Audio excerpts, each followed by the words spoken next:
Hi, இந்த வீடியோவில் இருக்கிற பிளான்ட் இதனுடைய இந்த தாவரம் எல்லாருக்குமே தெரியும். இதுதாங்க ஆவாரம் பூ. இதனுடைய தாவரவியல் பெயர் வந்து சென்னா ஆரிக்குலேட்டா. முன்னாடி வந்து கேஷியா ஆரிக்குலேட்டா அப்படின்னு சொல்லி கூப்பிட்டுட்டு இருந்தாங்க. இப்போ சென்னா ஆரிக்குலேட்டாவாக பேரை மாற்றிருக்காங்க. மேலுமாக இது வந்து பல மருத்துவ பலன்களை கொண்டது.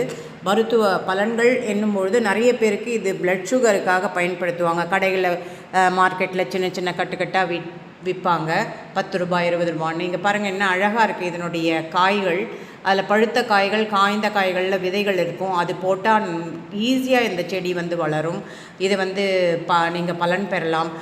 வீட்டு தோட்டம், மாடி தோட்டம் வச்சுருக்கிறவங்க இதை பலன் அடைய இதை வந்து பயிராக வைக்கவும் நீங்கள் ஒரு தொட்டிலையோ இல்லை நிலத்துலையோ வச்சு பாருங்கள். இலைகள் இதனுடைய பல பாகங்களும் சித்த மருத்துவத்தில் பயன்படுத்தப்படுகிறது. இலை, துளிர் இலை, முற்றிய இலைகள், சிறு தண்டுகள், மொட்டுகள், பூக்கள் இவைகள் எல்லாமே சித்த மருத்துவத்தில் பயன்படுது. சுகர் அல்லாமல் இதுக்கு வந்து ஸ்கின்னை வந்து அதாவது தோலை வந்து நல்லா க்ளோ பண்ணக்கூடிய திறமை இருக்குங்க. இந்த வேல்யூ இருக்குங்க இந்த பிளான்ட்டுக்கு. மேலுமாக இது வந்து ஒரு ப்ராவர்பே சொல்லுவாங்க, அதாவது பழமொழியே தமிழில் இருக்குது.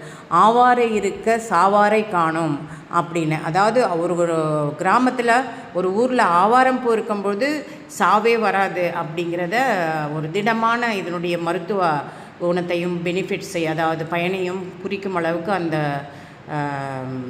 ப்ராவர்பு அதாவது பழமொழி இருக்குங்க. இதை வந்து நீங்களும் பயன்படுத்தி பலனடையுங்கள்.